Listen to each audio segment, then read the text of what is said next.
Saludos, ¿qué tal están? Durante esta semana los componentes del Consejo Oleícola Internacional han celebrado en nuestra provincia los actos en torno a la reunión de su comité consultivo. Este es el organismo que ejerce como foro mundial de debate y de análisis de las políticas relativas al aceite de oliva, y en él están representados 44 países. El olivar es un pilar fundamental de nuestra economía, pero además es una forma de vida y una cultura propia, una cultura que continúa su camino para conseguir ser declarada Patrimonio de la Humanidad. Desde hace un tiempo la Diputación impulsa el expediente para que los paisajes del olivar en Andalucía se conviertan también en patrimonio inmaterial mundial. Hablaremos en los próximos minutos con la vicepresidenta segunda de la Diputación de Jaén sobre los pasos que se siguen, ya que la previsión es que el Gobierno de España lo presente a la UNESCO en enero. El olivar y la campaña de la aceituna son sin duda plena actualidad ahora. Hoy abre el Centro de Acogida para Trabajadores Temporeros de Úbeda, centro que atiende a quienes llegan a nuestra tierra para trabajar. Hace unos días lo hacían otros como el de Jaén o el de Alcalá la Real, y así se va completando la red de albergues del Foro Provincial. También nos vamos a acercar hoy a conocer esta realidad. Pero la crónica informativa de esta semana nos ha dejado otros asuntos que resumimos enseguida con la ayuda de nuestra compañera de la redacción de informativos, Laura Martínez. Hola, Laura. Sí, hola Alfonso, y uno de esos asuntos es lo que conocemos de momento sobre el Centro Tecnológico de Desarrollo y Experimentación que implantará el Ministerio de Defensa en Jaén, centro que estará en el polígono Nuevo Jaén, en la capital, aunque los detalles se van a conocer en las próximas horas. Sobre las reacciones, el alcalde de Jaén ya ha definido esta inversión como una respuesta del Gobierno hacia la necesidad de inversiones que hay en esta tierra. Y en previsiones, la 18ª edición también de los premios Plaza de España, que concede la delegación del Gobierno en Andalucía, que van a tener lugar en Úbeda, unos reconocimientos que se otorgan cada año a organizaciones y personas que han destacado en distintos ámbitos por la defensa y la difusión de los valores democráticos que recoge la Constitución española. Estos premios se han venido entregando tradicionalmente en Sevilla y este año van a salir de la capital hispalense. Lo hacen para celebrarse en la Ciudad Patrimonio de la Humanidad de Úbeda, localidad natal, por cierto, de uno de los reconocidos, de los galardonados en este 2022, el artista Joaquín Sabina. Por otro lado, el Ayuntamiento de Úbeda concede el día 2 de diciembre la Medalla de Oro de la ciudad de Úbeda a título póstumo a nuestra compañera de Radio Úbeda y 10 Televisión, María Teresa Ortiz, y al nombramiento también de José Aparicio Lozano como hijo adoptivo. Y más asuntos, la Diputación de Jaén, que ha aportado 150.000 euros para la financiación de proyectos de impulso para los centros tecnológicos ubicados en la provincia. El presidente de la Administración provincial hacía entrega en Linares de estos incentivos a Innovarcilla, Atlas, Citoliva, Andaltec y también CTMet. Y una cosa más, Alfonso, el obispo de Jaén, Sebastián Chico, que ha anunciado para 2025, apunten esa fecha, una magna procesión diocesana con motivo del año jubilar que la Iglesia Universal que va a celebrar, en este caso bajo el lema Peregrinos de la Esperanza. Con esa fecha en el horizonte, el obispo ha anunciado esta procesión que reunirá a imágenes de las cofradías de toda la diócesis que llegarán hasta la Puerta del Perdón de la Catedral de Jaén. Gracias, Laura. Y además, como ya estamos en diciembre, hoy les vamos a contar una historia de Navidad, una historia del sorteo de la Lotería de Navidad, del anuncio de la lotería en concreto, pero inspirada en nuestra tierra, en la provincia de Jaén. Todo esto se lo contamos aquí, al detalle. Bienvenidos, bienvenidas.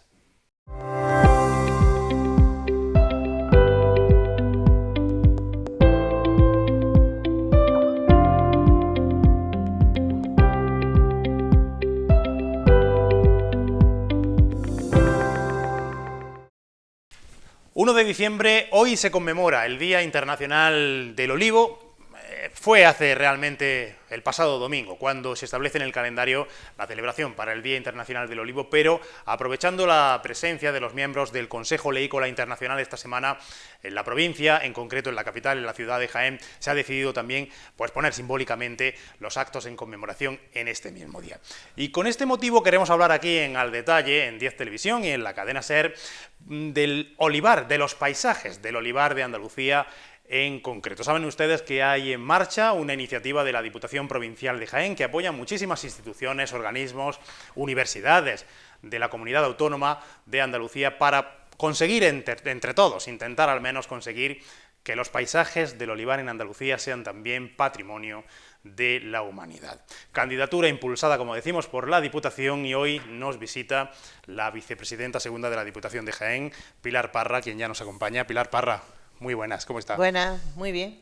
Gracias por atender la llamada de Al Detalle. Vamos a hablar de olivar, hoy que toca, de olivos, y de los paisajes del olivar como una realidad no solamente económica, sino también cultural, de vida, de usos, de costumbres, en definitiva es prácticamente todo, ¿no? Sí, exactamente, hasta el punto que la candidatura se llama Paisaje del Olivar, la historia milenaria del Mar de Olivos. Es decir, que supone pues muchísima tradición de esta forma de explotación y además vinculado con nuestra manera de ser, con nuestra manera de vivir, y todo ello conforma pues esta iniciativa que habla de patrimonio etnográfico, histórico, artístico, arqueológico, industrial, es decir, una candidatura muy compleja pero muy interesante. Todo eso es lo que se incluye en ese expediente, que para entendernos es el documento que se va a presentar por parte, primero lo elabora la Diputación, después va al Gobierno de España y a partir de ahí a la UNESCO. ¿Cuál es la historia de toda esta andadura?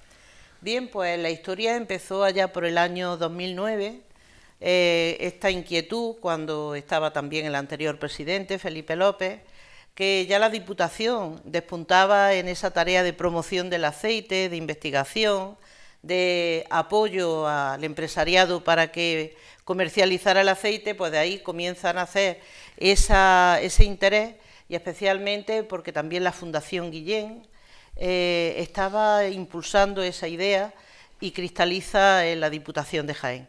Entonces comenzamos a trabajar esta temática y realmente cuando el expediente ya tiene más carácter institucional y formal es cuando en Avilés, por parte de la Comisión de Patrimonio, pues se decide incluirlo en la lista indicativa en el año 2016.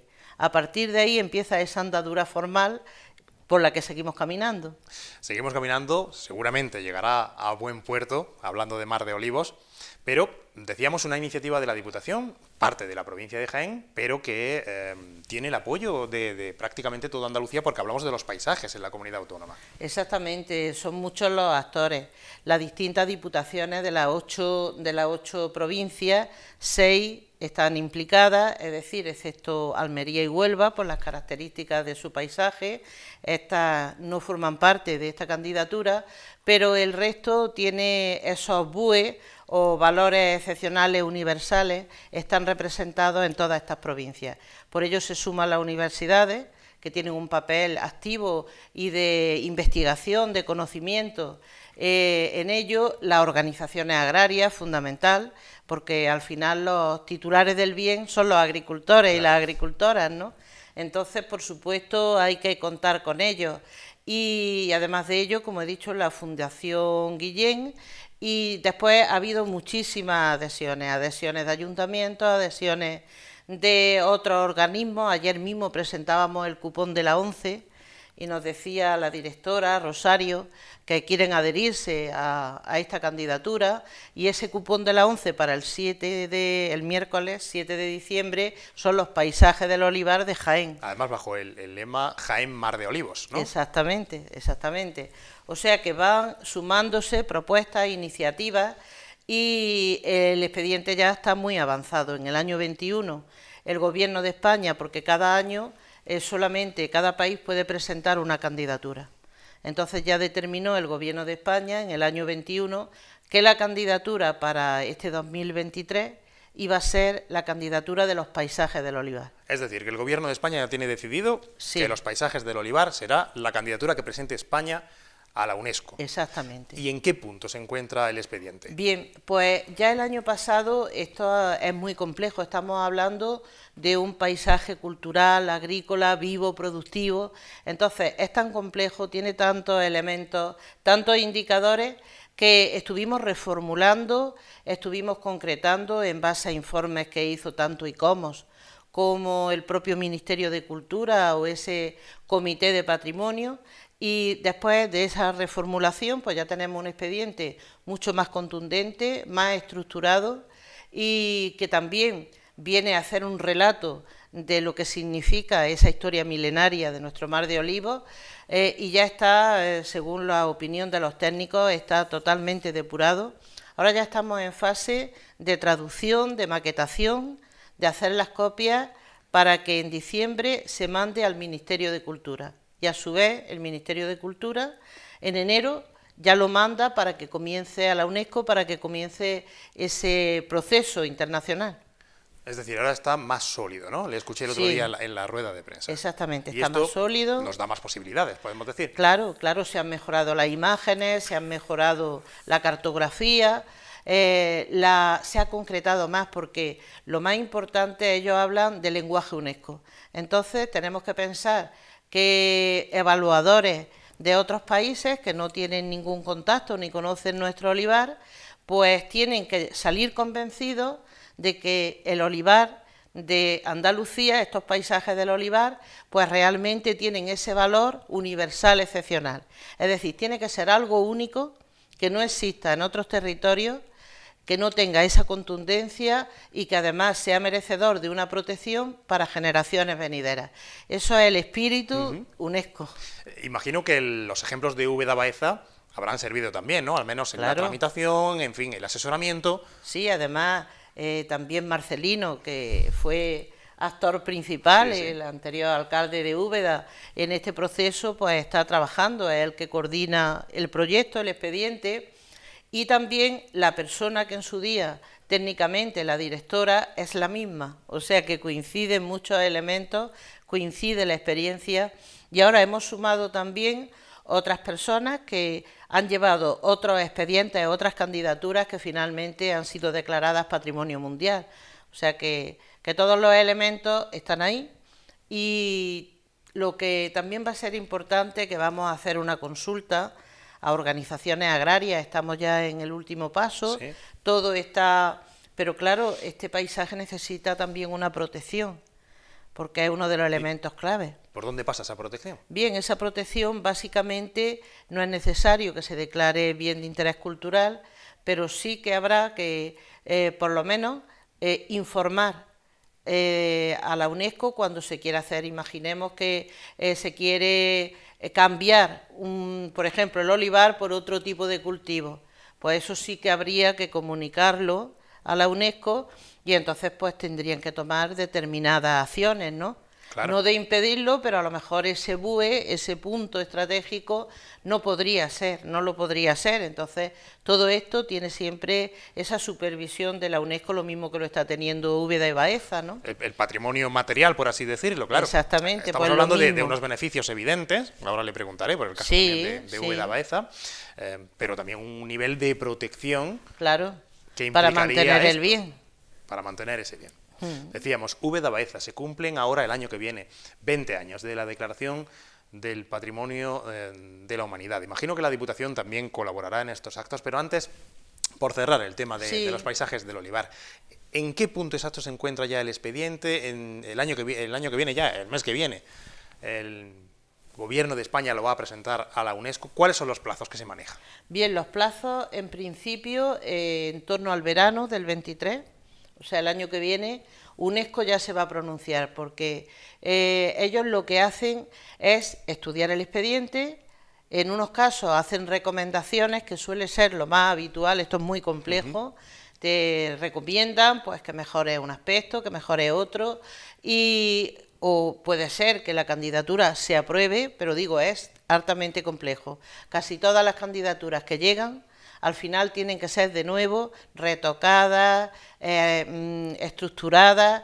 y puede ser que la devuelva diciendo, este expediente no vale, pero espero que eso no sea.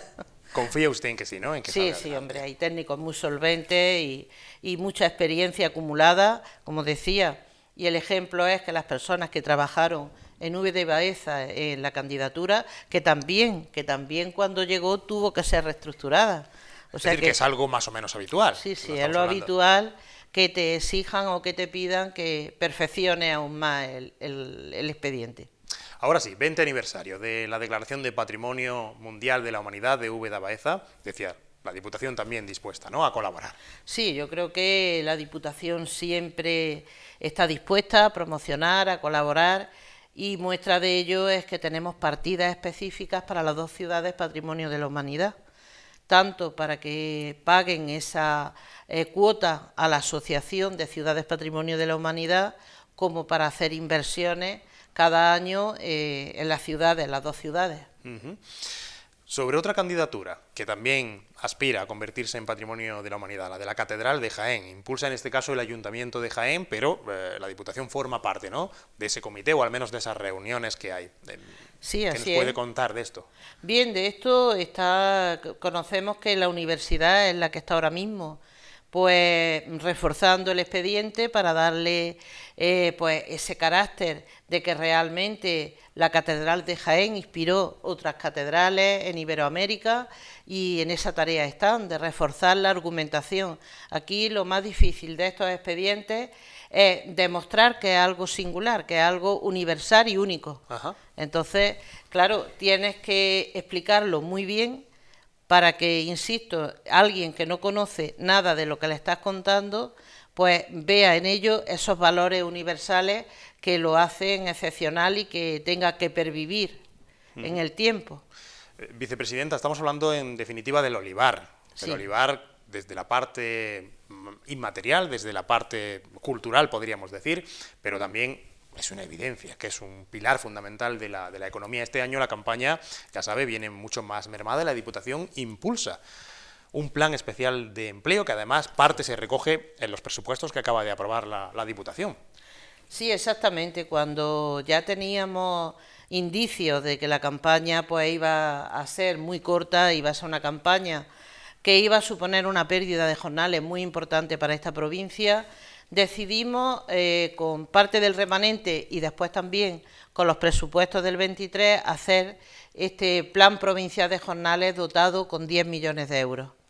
Esos 10 millones va a posibilitar que nuestros ayuntamientos, que nuestros alcaldes y alcaldesas lo puedan gestionar, y que al mismo tiempo, pues cuando las personas, además ayer nos enteramos porque hicimos una consulta también al SEPE a nivel nacional, y en aquellos municipios que tienen cartilla agraria van a contar también como peonadas. Ajá. O sea que esa es muy buena noticia, porque también va a ayudar a que las personas puedan pues poder justificar esa renta agraria y en definitiva cobrar el subsidio. Entonces tiene esa virtualidad también. Y otro elemento importante es que al negociarlo con la subdelegación del Gobierno, con el SEPE, pues los ayuntamientos ya pueden contratar y pueden actuar bajo el paraguas. Se ha asimilado al PFEA, al Programa de Fomento de Empleo Agrario, y eso facilita enormemente la gestión de estos fondos. Y sobre los presupuestos, 317 millones, se incrementan en un 9% respecto al año pasado. Inversiones en la provincia, en definitiva, decía usted, son presupuestos sociales.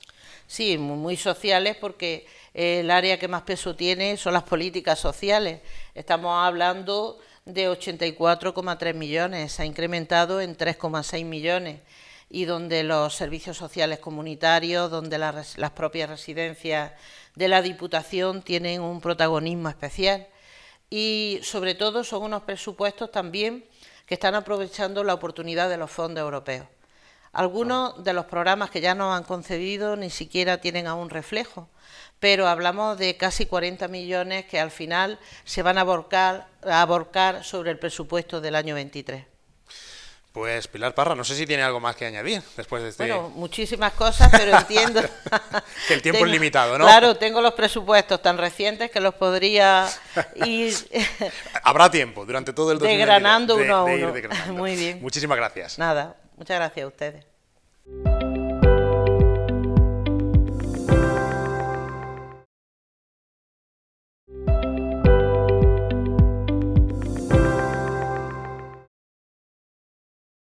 El Foro Provincial para la Integración de las Personas de Origen Migrante fijó entre los días 21 y 25 de noviembre la apertura de los centros de atención a las personas temporeras que llegan hasta nuestra tierra, a nuestra provincia, para trabajar en la campaña de la aceituna.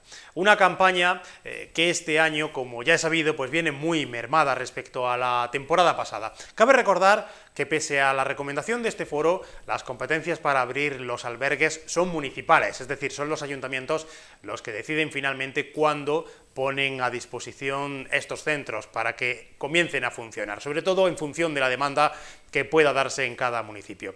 En el caso de Úbeda, donde hoy, 1 de diciembre, la comisión local había establecido el día de apertura. Por eso hemos invitado aquí a los estudios de 10 Televisión y la cadena SER a Natalia Pérez, a la concejala de Bienestar Social del Ayuntamiento de Úbeda, a quien agradecemos su presencia. Natalia, hola, ¿qué tal? Hola, encantada de estar aquí con vosotros. Hoy precisamente se abre este recurso de atención a las personas temporeras, ¿no?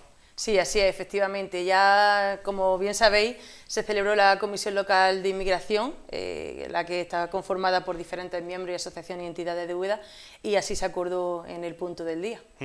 Es el segundo centro después de Jaén Capital, el de mayor envergadura, podríamos decir. ¿Cómo va a funcionar todo este operativo durante todo este mes? Bueno, yo más que mayor envergadura diría que al final soporta gran carga de la campaña, porque bueno, aquí me he podido traer los diferentes albergues que estamos en esta red de albergues, y bueno, hay Villacarrillo también tiene bastantes plazas y hay otros albergues con bastantes plazas, pero digamos que Úbeda al final pues soporta una carga importante y también en esa función que tenemos de respaldar a las redes, que también la llevamos con bastante responsabilidad. Vamos a dar a conocer a la audiencia cómo funciona un operativo de este calibre, de este tipo, porque además lleva mucho tiempo de preparación, no se abre directamente. Bueno, ya la preparación cada vez más fácil, cierto es, además habiendo atravesado una pandemia en la que se nos hizo muy complicado y como decíamos la coordinadora y yo, decimos esto ya casi es un paseo, ¿no?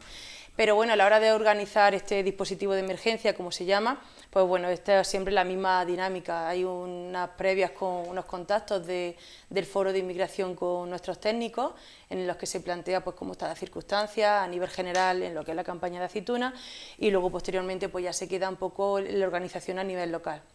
Entonces ya nosotros pues vamos barajando las posibilidades que tenemos, las circunstancias que tenemos en nuestra ciudad en cuanto a la presencia de migrantes y bueno, también nuestros recursos, empezamos a gestionarlos porque ya sabéis que esto lleva una contratación de personal, en este caso la Junta de Andalucía está ocupando nuestro albergue y bueno, pues nosotros estamos habilitando otro espacio, ya conocéis que llevamos 3 años con en el espacio de la antigua Renault y bueno, pues todo lo que es monta camas, camillas, office.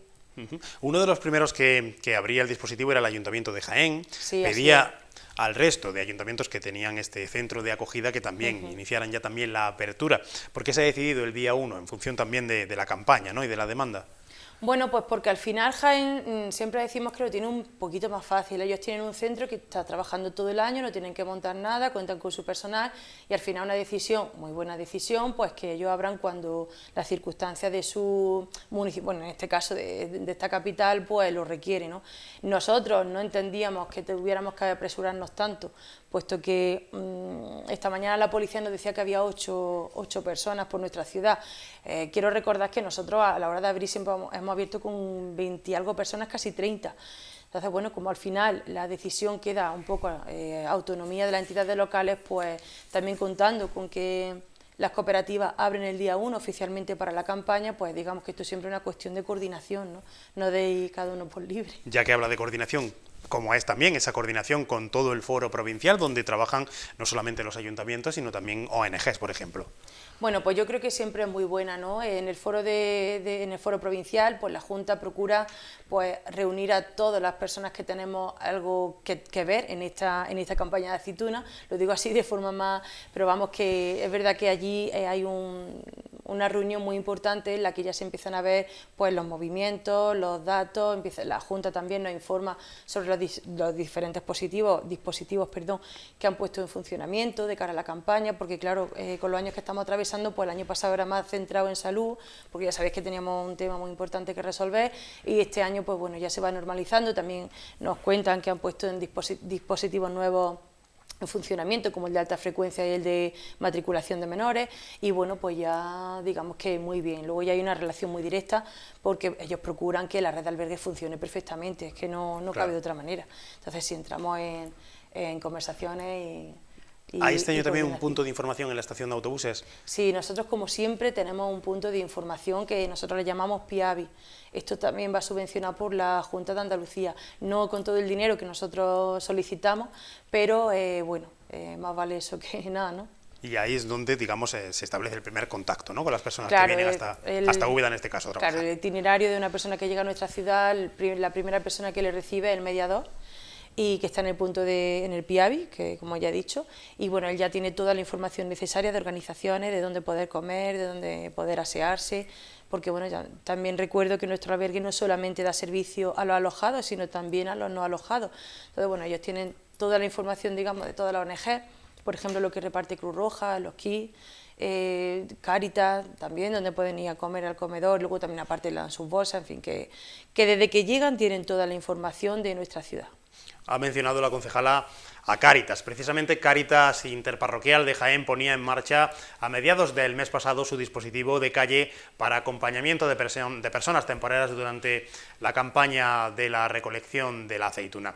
Lo hacía en Jaén Capital, aunque es un asunto que también se extiende a distintos municipios de la provincia. Por eso vamos a saludar en este momento al director del Servicio de Atención a los Temporeros de la Diócesis de Jaén, quien ya nos acompaña. Carlos Escobedo, hola, ¿qué tal? Hola, buenos días. Bueno, ustedes llevan ya tiempo trabajando en la atención a los trabajadores temporeros que llegan a la provincia, en concreto a la capital, aunque también han abierto el dispositivo, tienen abierto el dispositivo a otros municipios de la provincia, ¿no? Sí, efectivamente, nosotros siempre con un poco de antelación intentamos organizarnos y tejer una red provincial que nos permita pues, mejorar las condiciones, ¿no?, de una campaña que consideramos que es una de las más duras, ¿no?, por la confluencia de factores tanto climatológicos como por las circunstancias en las que se encuentran muchos de las personas que vienen. ¿En qué consiste ese programa de acompañamiento que establece Cáritas? Bueno, en principio depende mucho de la localidad, ¿vale?, porque no todos los equipos de Cáritas son iguales, pero en general, por un lado se intenta acompañar a la administración en algunos casos, dependiendo ya le digo, de la localidad o de la ciudad, pues desde el punto de vista asistencial, en cuestiones básicas como alimentos, ropa, calzado, y por otro lado intentamos siempre también establecer un acompañamiento más emocional, que proteja las circunstancias de aquellas personas que vienen de otro lugar y que no tienen un hogar con todo lo que eso significa en una realidad, ¿no? No solo a nivel físico, sino también, pues ya le digo, a nivel emocional, a nivel de acompañamiento, desde un punto de vista más integral de la persona. Entonces nuestras actuaciones suelen ser dobles y en general dependen un poco de cada localidad, de cada pueblo, de cada pedanía, ¿no? Importante esto que dice, ¿no?, de esa parte más en torno a los sentimientos, también un rato de charla, de conversación, decían ustedes cuando anunciaban este programa hace prácticamente 15 días, pero también dan información, ofrecen información sobre todos los recursos disponibles que hay.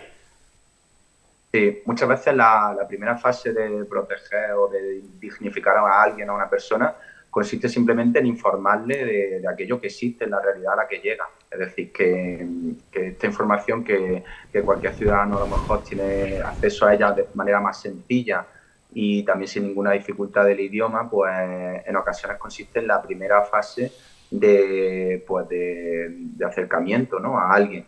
Y luego, pues más allá de eso, pues ya a lo mejor se inicia una relación pues más de tú a tú, en la que pues con un poco más de tiempo, de tranquilidad, pues se puede enriquecer mutuamente las personas, ¿no?, las que entran en diálogo. Pero sí, desde luego la parte de la información es importantísima. Y luego también la parte de la denuncia. Nosotros, el hecho de estar en contacto, ya le digo, con estas personas que vienen, entendemos que es algo que corre a cuenta de las administraciones locales de cada localidad y que no deja de ser atender a una urgencia, una situación que se plantea muchas veces en las calles de nuestros pueblos y a la cual hay que dar respuesta, ¿no?, como cualquier otra circunstancia que aconteciera. Decíamos que fundamental esa realidad, decía usted, que transmiten desde Cáritas, la realidad que hay en la provincia hacia estos trabajadores, pero ¿cuál es la realidad que ellos les muestran a ustedes? ¿Cuál es la realidad que ellos traen?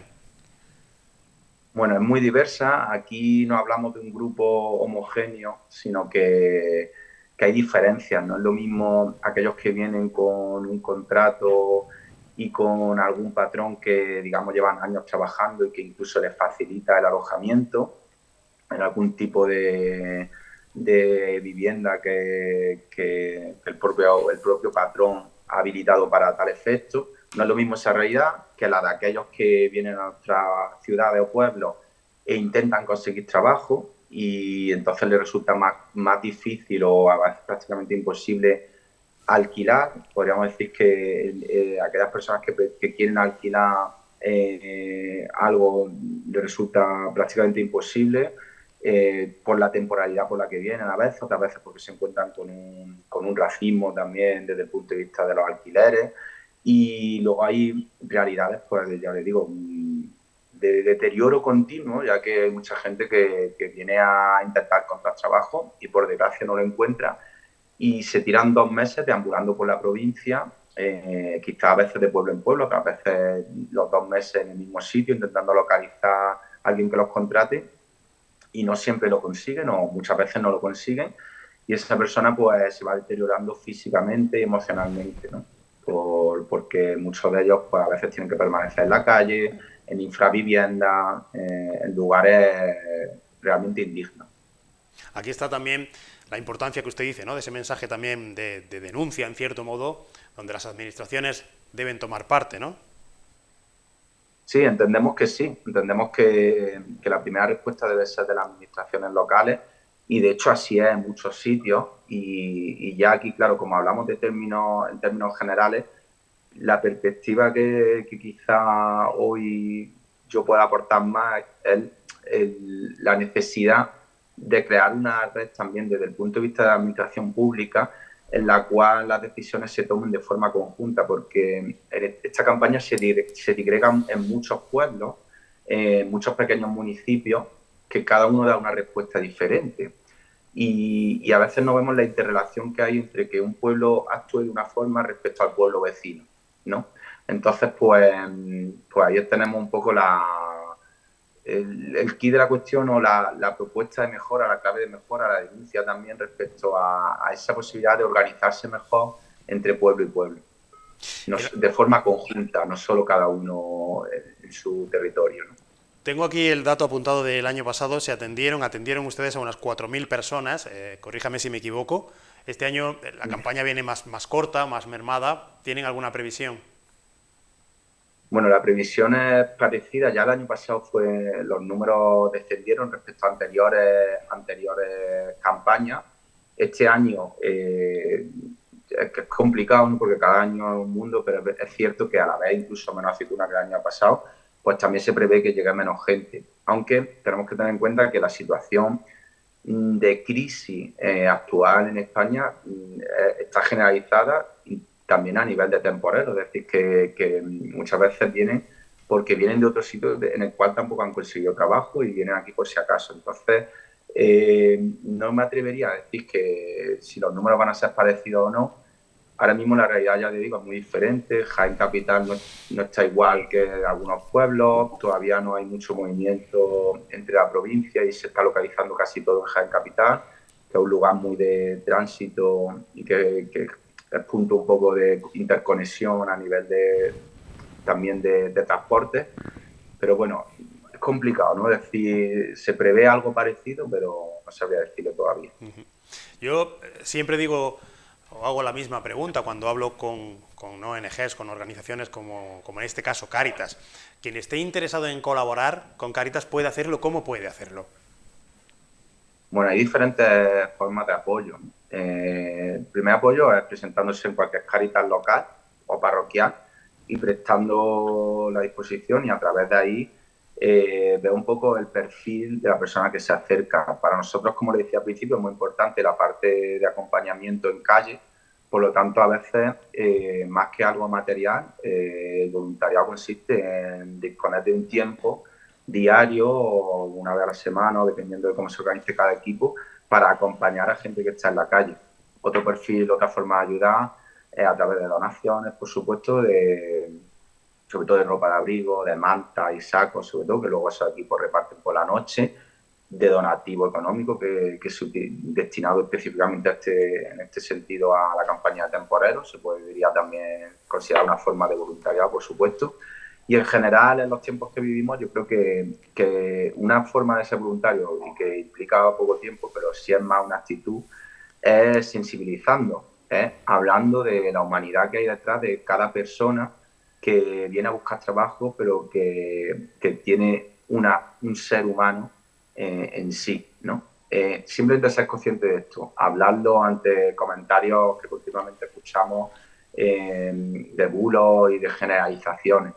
El hecho de poder transmitir nuestra experiencia, que en el fondo es la de un enriquecimiento con otras culturas, ya es una forma de ayudar, de construir una imagen positiva que nosotros conocemos muy bien, ya que le damos nombre a muchos de los casos que vienen y descubrimos la persona que hay detrás de alguien que viene a trabajar, igual que cualquiera de nosotros podemos hacer en otro sentido hacia otros países, ¿no?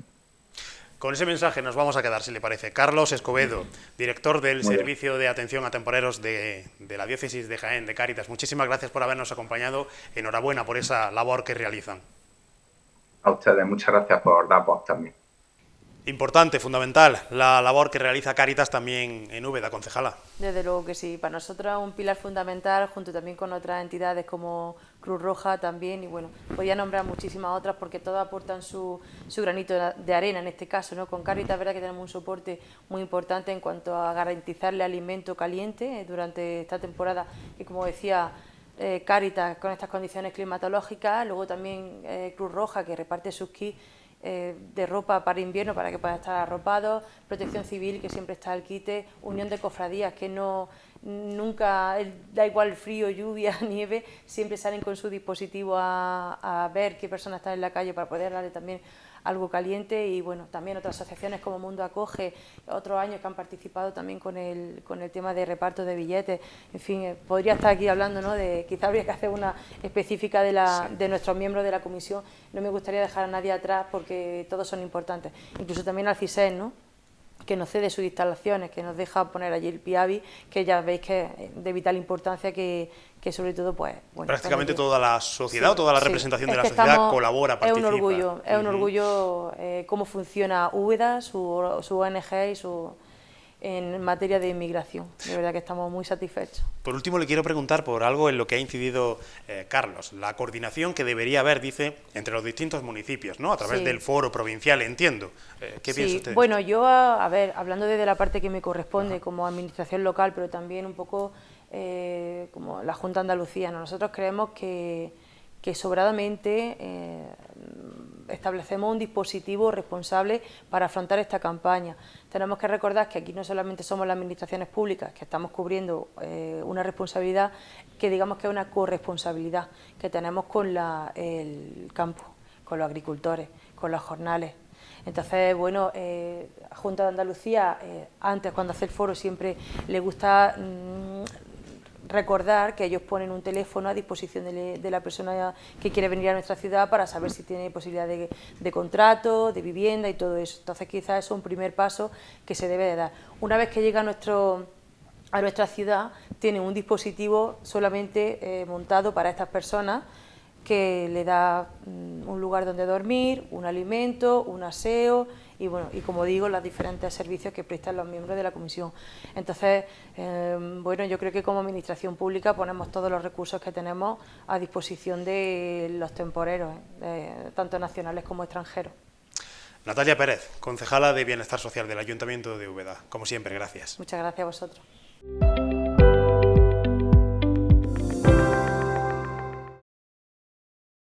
En nuestra contraportada hoy les quiero hacer una pregunta. Si yo les pregunto cuándo comienza para ustedes la Navidad, bueno, muchos seguramente dirán, por aquello de la tradición, que el día 22 de diciembre, con el sorteo de la lotería de Navidad. Otros quizá lo adelantan unos días, ahora mismo a estas fechas, cuando comienzan en la mayoría de municipios de ciudades los alumbrados extraordinarios de Navidad. Y otros dirán que incluso mucho antes, cuando en televisión o en radio, o en los medios de comunicación en general, comienza ya a emitirse el famoso anuncio de la Lotería de la Navidad. 3 son las historias que este año Loterías y Apuestas del Estado ha realizado para su spot de televisión, pero unas cuantas más para la campaña que ha realizado sobre el anuncio de la Lotería de Navidad en la radio. Una de ellas habla de una historia de Jaén. Vamos a escucharla, este es el anuncio. Era un 22 de diciembre de 1939, cuando un niño de San Ildefonso cantaba el gordo. Al mismo tiempo, un vecino de Jaén se enteraba de que era uno de los ganadores. Tan agradecido se sintió aquel jienense, que le pagó al niño sus estudios hasta licenciarse, con una única condición: que nunca nadie conociera su identidad. Un sorteo extraordinario lleno de historias extraordinarias. 22 de diciembre, Lotería de Navidad. Loterías te recuerda que juegues con responsabilidad y solo si eres mayor de edad.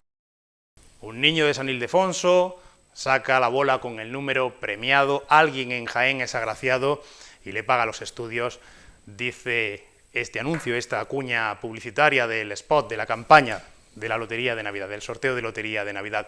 Desde que lo escuchamos hace ya algunos días, nos hemos preguntado en esta redacción si esa historia es fruto de la creación de una empresa, de una agencia, a la hora de plantear, pues como cada año, qué historias se van a contar en torno a la lotería, o esto ocurrió de verdad. Así que nos hemos puesto a trabajar y hemos localizado a uno de los creativos que se pusieron hace ya un tiempo manos a la obra para diseñar esta campaña. Es Millán Pérez, creativo de esa campaña de la Lotería de Navidad 2022. Hola Millán, ¿qué tal? ¿Qué tal? Buenas, ¿qué tal, Alfonso? Pues como estaba diciendo, desde el primer momento en el que escuchamos este anuncio, esta cuña, nos preguntábamos, ¿es ficción? ¿Es real? Sácanos de dudas. Bueno, pues la campaña cuenta historias extraordinarias que surgen alrededor del sorteo.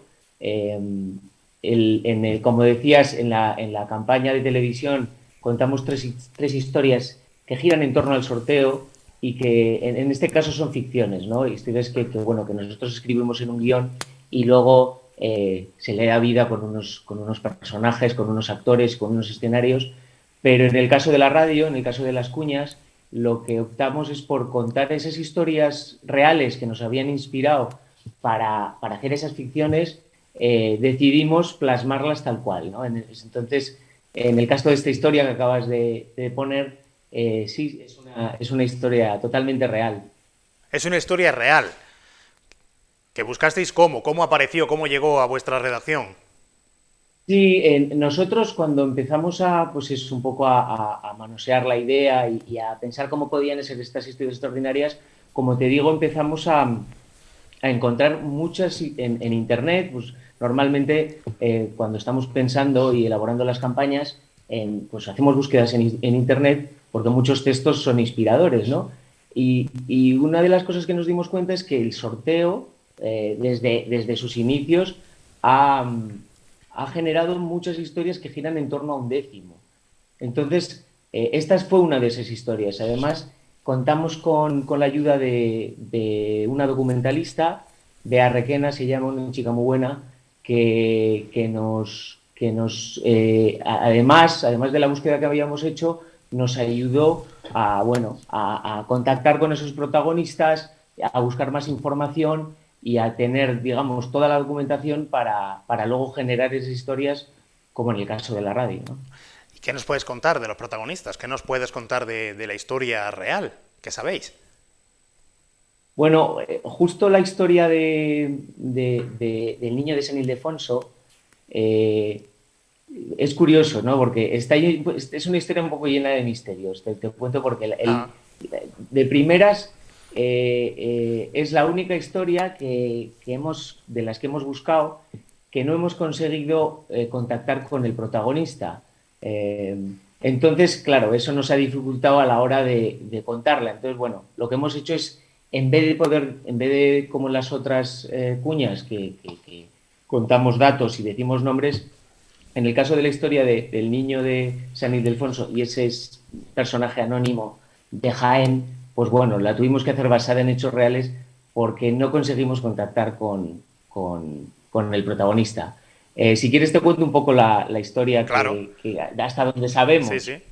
Hasta donde sabemos. Es ¿Cómo una es? historia, sí, es una historia que puedes encontrar en internet. O sea, los oyentes pueden ahora googlear esta historia. El protagonista se llama Manuel Viñuelas y es uno de los huérfanos que, bueno, antaño los niños de San Ildefonso, pues la mayoría eran huérfanos, y este Manuel Viñuelas, que es el protagonista de la historia, es uno de esos niños de San Ildefonso, madrileño.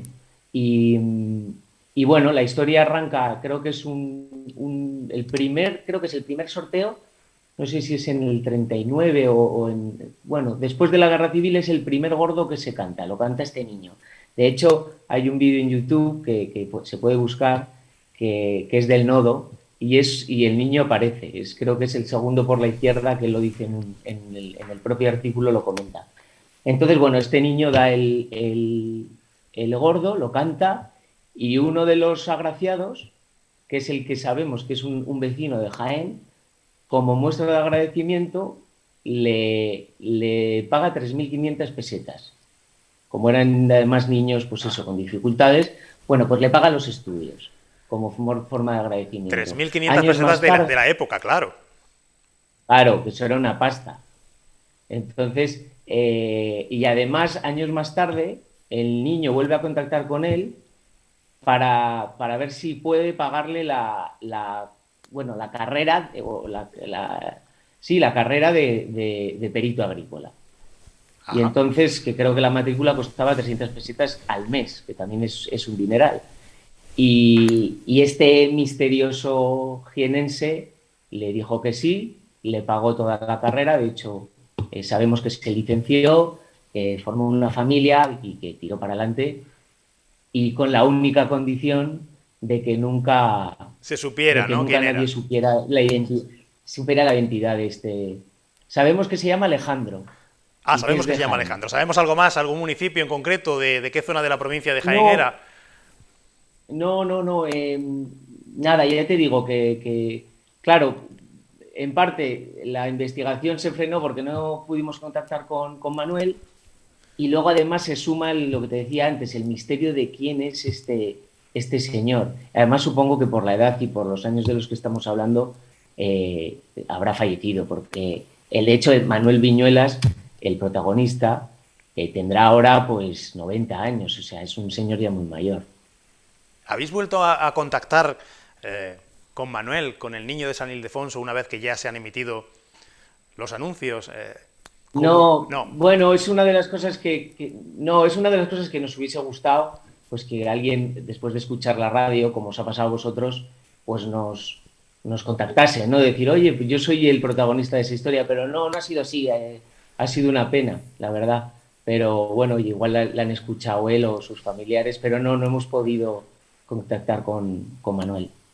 Millán, si yo te pregunto cómo se realiza una campaña para el sorteo extraordinario de la Lotería de Navidad, bueno, porque claro, la responsabilidad tiene que ser tremenda, no solamente por lo que implica ese sorteo a nivel social en el país, sino también porque, bueno, habrá cierto recelo, cierto inconveniente por ver cómo era la campaña anterior, si se puede superar, si se puede mejorar, en fin, las expectativas que se crean en torno a este anuncio. Total. A ver, la campaña de Lotería de Navidad es una campaña que todos los publicistas de este país saben que es un privilegio poder hacerla, y bueno, tiene sus cosas buenas y también, o sea, quiero decir, tiene la parte de oportunidad de hacer una gran campaña, pero luego es un reto total, porque como dices, es de las pocas campañas que la gente espera ver. Normalmente los anuncios se pasan, ¿no? O la gente, pues bueno, pasan desapercibidos.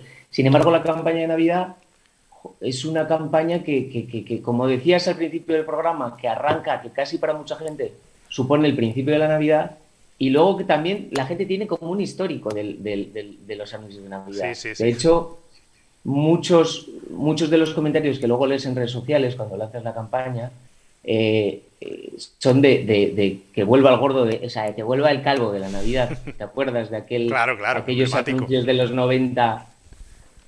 Entonces, bueno, tiene un componente nostálgico que también es complicado salvar, porque tienes que superar un poco la barrera de la comparación. y en esta campaña, que suele haber últimamente, en los últimos años, mantiene un nivel muy alto, pues como creativo, pues es un reto total ser original, o sea, no repetirte y, claro, dentro de unos parámetros y de una temática, y luego estar a la altura también a nivel, pues eso, creativo y que a la gente le llegue, porque al final, piénsalo, es una campaña que además la gente espera emocionarse, o sea, no solo que le guste, hay gente que espera que le mueva y, bueno, conmover o llegar a tocar, pues es una cosa que no se consigue tan fácilmente, hay que buscar una muy buena idea. ¿Cuánto tiempo se tarda en realizar una campaña de este tipo? Al menos un anuncio, ¿no? Desde que surge la idea hasta que ya se ve en antena. Sí, es un proceso largo, porque creo que a veces desde fuera se puede pensar que las ideas en una agencia de publicidad salen de manera espontánea y eso ocurre pocas veces, eso es anecdótico. En esta campaña, de hecho, es una muestra de ello. Empezamos a pensar pues 3-4 meses antes, de hecho arrancamos siempre meses antes de verano, lo cual es un poco raro ponerte a pensar en una historia que normalmente tiene un marco navideño en mayo, ¿no? Siempre es una cosa muy peculiar, pero sí es un proceso como cualquier idea, pero esta más, porque tiene mucha trascendencia, pero es una idea que se lleva a cabo gracias a mucho tiempo, muchos días pensando, dándoles vueltas a caminos, a qué posibilidades, a qué se puede contar este año que no se contó el anterior, y luego también es un trabajo en equipo. Nunca es muy raro que salga una sola persona, sino que parece que es lo típico que se dice, ¿no? Pero sí que es el trabajo de muchas manos y muchas cabezas en torno, bueno, pues a una idea, ¿no? Ha sido finalmente 3 historias las que habéis rodado para televisión, ambientadas en Asturias, pero podía haber sido, por ejemplo, esta también, ambientada en Jaén o el resto, ¿no?, de historias que se han hecho para radio. Sí, de hecho es que, como te decía antes, las historias que fueron un poco el punto de inspiración o el punto de partida de toda la campaña eran historias reales. Y nosotros lo que hicimos para los spots de televisión fue intentar coger la esencia de esas historias reales, ¿no? Y a partir de ahí empezar a escribir guiones en los que había personajes a los que por un décimo o por el sorteo les pasaba algo extraordinario. Y ese fue un poco el modo de trabajo y el modo de creación para llegar a estos guiones. Sí, son 3 historias, fueron rodadas las localizaciones son sobre todo Asturias, pues, y Lugo, en Galicia. Bueno, son varios puntos porque luego, bueno, eso también forma un poco parte de la magia del cine, en este caso de la publicidad, que se cogen varios elementos de diferentes sitios, pueblos y ciudades, y luego, bueno, se crea una historia que parece que sucede todo en un mismo lugar, ¿no? Pero sí, es Oviedo, Avilés, la zona por alrededores de Gijón, en el Parque Natural de Somiedo, que es un sitio precioso, por cierto. Bueno, eso fue un poco el telón de fondo de estas historias. Si quieres te las cuento un poco por encima. Sí, adelante, venga, rápidamente. Sí, bueno, son 3 historias, como te he dicho, 3 historias extraordinarias. El concepto de la campaña es un sorteo extraordinario lleno de historias extraordinarias, que es un poco el eje creativo de toda la campaña. Y bueno, una de esas historias que supongo que ya habréis visto es 3 orquídeas, que arranca la película en un faro, ¿no?, en uno de los faros de Asturias, y es un décimo que aparece volando y choca contra la casa de un farero, en el que tiene el propio décimo tiene una dedicatoria, ¿no? A partir de ahí el farero, con muchas dudas, va a tener como un proceso eso de lo devuelvo o no lo devuelvo, ¿no? Y finalmente, bueno, al final aparecen siempre los valores y que representan también un poco este sorteo, que es, en este caso, la generosidad de una persona que sin saber quién es la otra, el dueño del décimo, lo devuelve sin pedirle nada a cambio, ¿no? Creo que es un poco el encanto de esta historia. Luego también veíamos la historia del viaje, que es un pastor que recorre media España con sus ovejas para para devolverle, bueno, compartir un décimo con su amigo que está en el hospital y así mantener la tradición. Y luego había una tercera historia que sucede en una fábrica de luces de Navidad, que por cierto es un sitio de verdad, es una fábrica de verdad de luces de Navidad. Y bueno, es la historia de cómo una chica, una trabajadora de esa empresa, acoge e integra a alguien que ha venido nuevo, que en este caso es una chica refugiada ucraniana, y bueno, le enseña los valores de nuestra sociedad, le ayuda a integrarse y comparte un décimo con ella como símbolo del comienzo de una amistad, ¿no? Sí, como ves, un poco aparte de buscar originalidad y encontrar historias que sean especiales por algo, siempre intentamos transmitir unos valores que van muy asociados al sorteo y a la marca Lotería Navidad, que son el valor de compartir, la solidaridad, la amistad, al final son historias bonitas, ¿no? Es lo que quiero decir. Bueno, pues Millán, muchísimas gracias. Yo creo que ha quedado claro y además también algo curioso, porque si alguna vez se han preguntado ustedes quién está detrás de los anuncios famosos de la Lotería de Navidad, bueno, pues ahí tienen el rostro de uno de ellos, del equipo que realiza año tras año estos anuncios. Gracias, que haya suerte. Vamos a ver el día 22, ¿no? ¿Juegas a la lotería? ¿Algún número, algún décimo? Empecé a jugar hace poco, nunca he sido muy jugador, pero claro, desde que en Contrapunto, que es la agencia en la que trabajo, hacemos la campaña en Navidad, pues te da como no sé qué, y dices, joder, como si después de esto va y no me toca, imagínate, ¿no? Entonces, intento ahora comprar algún décimo, sí. Bueno, pues hablaremos, a ver si hay suerte. Gracias, Millán. Bueno, muchas gracias, Alfonso, y nada, y suerte también.